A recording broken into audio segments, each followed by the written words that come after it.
This is the Padua Podcast Network. Now, current research suggests that diet, alcohol abuse, exercise, cardiovascular disease, cholesterol levels, incidences of mild cognitive impairment, diabetes, and smoking are all contributors to the development of dementia. That's a lot. That's a lot you have a lot of options for trying to prevent dementia. Running Fever, episode 231, Mixed Dementia.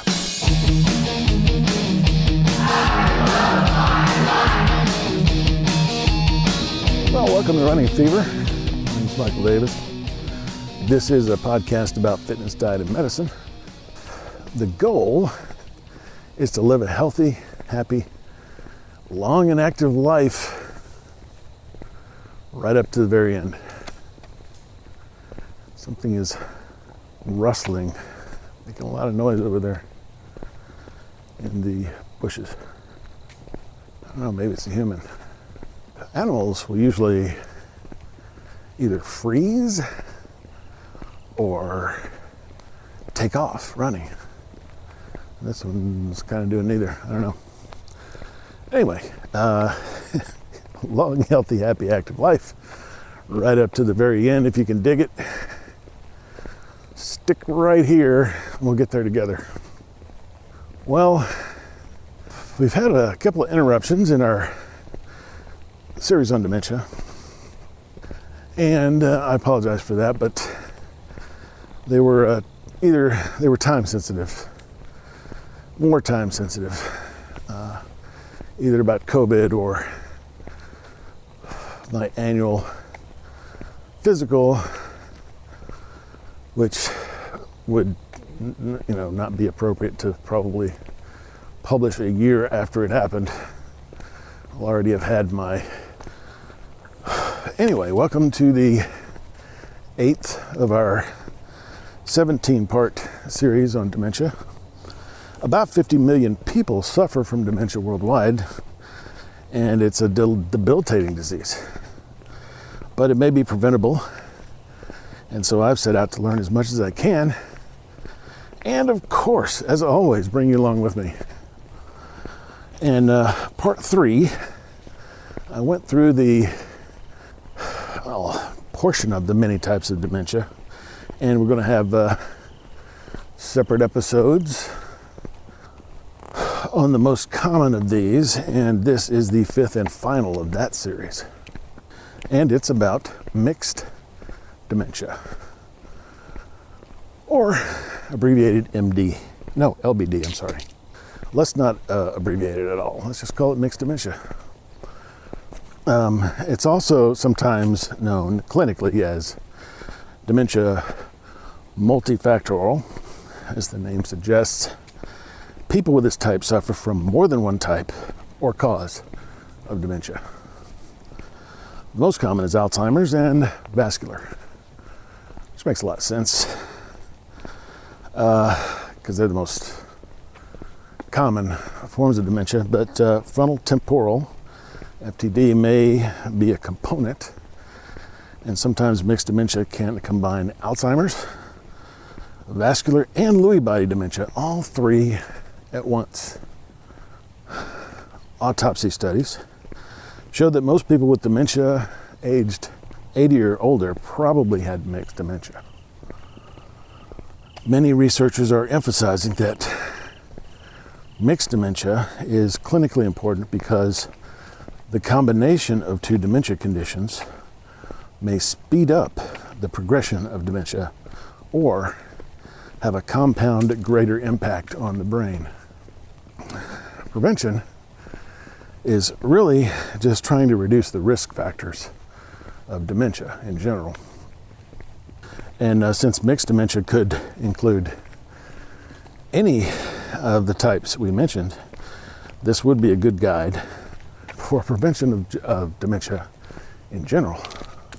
Now, I need to take a class on paper folding so I can do it straight. Now, current research suggests that diet, alcohol abuse, exercise, cardiovascular disease, cholesterol levels, incidences of mild cognitive impairment, diabetes, and smoking are all contributors to the development of dementia. That's a lot. You have a lot of options for trying to prevent dementia. So the page on mixed dementia at dementia.org says that positive lifestyle changes, especially during middle age, can be integral to dementia prevention. I think that's a pretty key statement, especially during middle age. Wow. So if you're in middle age, and that's usually the age when you start realizing that, yeah, I may be old someday, maybe, possibly. So people that are coming to this realization can actually prevent dementia. And that's what this whole 17-part series really is about. If you're not middle-aged yet, trust me on this. You will be thinking this way someday if you're lucky enough to live long enough and be that successful, as I've said before. Every day of life is a success story. So, here are some preventative measures. Isn't it great when we have stuff we can actually do? Quit smoking. Obvious. Well, obvious in terms of general health, but did you know it can help prevent dementia? Restricting alcohol and recreational drug use. Mentally stimulating activities, such as memory exercises or learning a new language. Eating healthy. Maintaining a regular exercise routine, such as walking at Lake Fayetteville, like I'm doing this morning. Staying socially active, such as walking at Lake Fayetteville like I did last week with my friend. Getting quality sleep. Managing stress well, like I tried to do this week when I went on vacation. Managing health problems such as high cholesterol, diabetes, and high blood pressure. So I'm on blood pressure medication, and at my physical,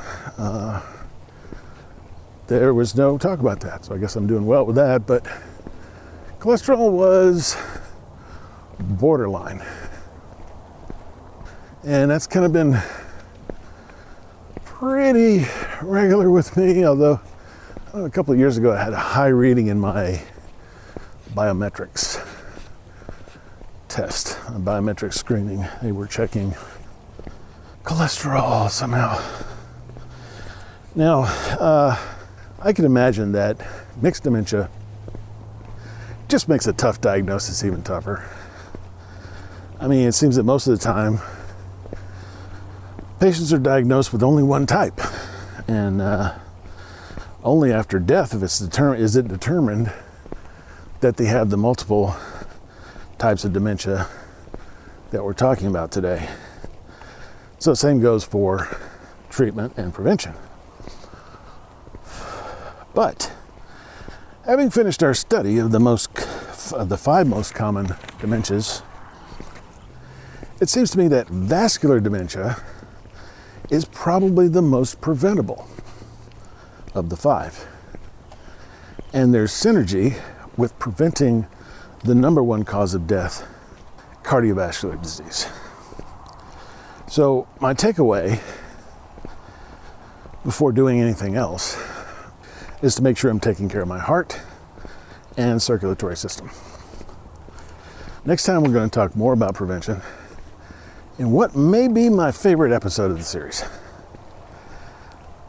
So stay tuned and stay toned. And as usual, if you got the fever, keep it. If you don't have the fever for some reason after listening to an entire episode, by all means catch it. And I will talk to you later on Running Fever.